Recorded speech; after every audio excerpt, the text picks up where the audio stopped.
Ya, assalamualaikum Kak Arif. Iya, perkenalkan nama saya adalah Chandra Yunayati. Di sini saya adalah peserta KFD UNS yang mana mendapatkan tugas untuk mewawancarai. Dalam hal ini saya ingin mengetahui berkaitan dengan apa tuh yang dimaksud dengan SKU. SKU itu singkatan dari syarat kecakapan. Jadi SKU itu berisi beberapa syarat kecakapan yang harus dimiliki oleh peserta didik agar bisa memenuhi beberapa kecakapan umum, khususnya di pramuka. Nah, sedangkan SKK? Kalau SKK itu syarat kecakapan khusus. Jadi lebih merinci, lebih secara khusus kemampuan-kemampuan tertentu yang dimiliki oleh peserta didik. Oke, terima kasih. Kemudian berkaitan dengan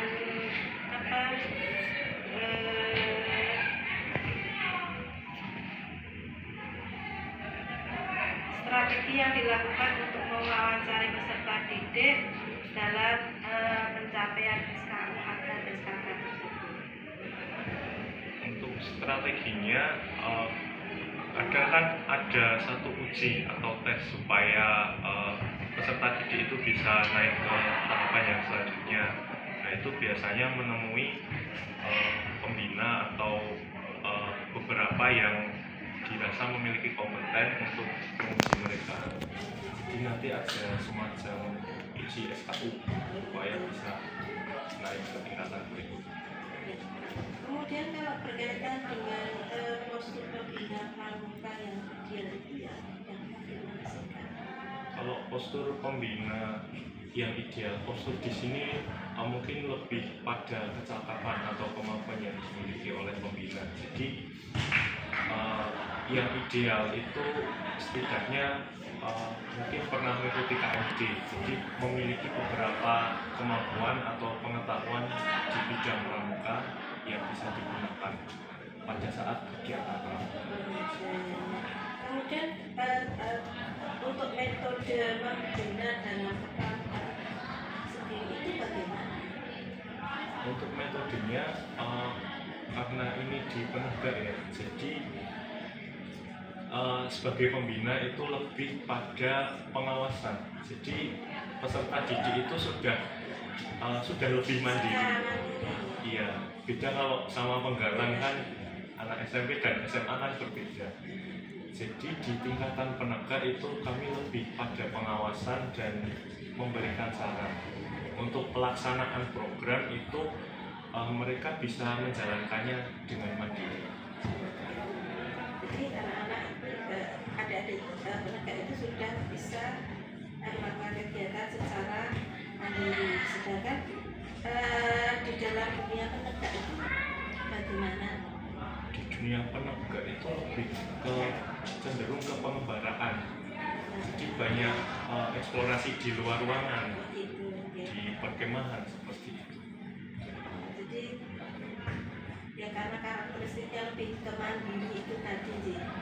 Kemudian kalau berkaitan dengan struktur SMA itu sendiri, strukturnya bagaimana? Untuk strukturnya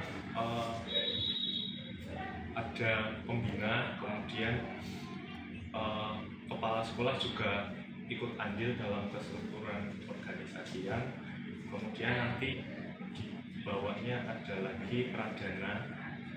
Nah, pradana nanti di bawahnya ada beberapa seksi juga yang ikut mengelola di kepramukaan.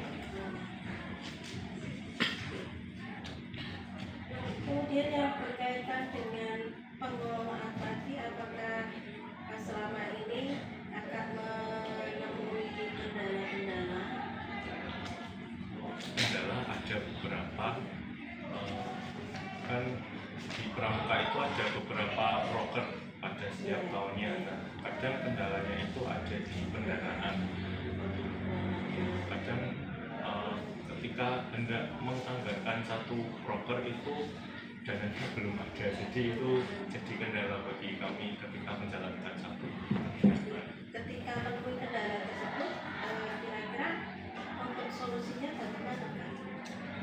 solusinya biasanya itu diadakan USDA. Jadi usaha dana itu menjual beberapa produk supaya mendapatkan pemasukan. Nah, nanti pemasukan tersebut digunakan untuk realisasi proyek. Kemudian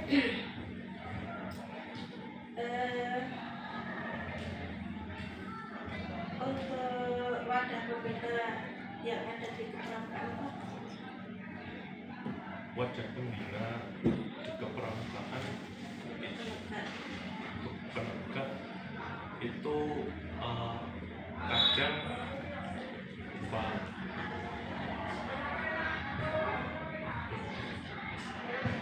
berupa saka. Oh iya, jadi kalau di sekolah lain ya yang mungkin tidak ada ekskulnya, di pramuka itu ada saka yang bisa menaungi. Jadi saka-saka itu sebenarnya fungsinya itu untuk mewadahi atau menaungi sekolah-sekolah yang tidak ada ekskul tertentu. Nah, kalau di SMA 7 kebetulan ekskulnya sudah ada banyak, jadi saka-saka di sini ya untuk melengkapi yang belum ada juga. Jadi ada beberapa saka.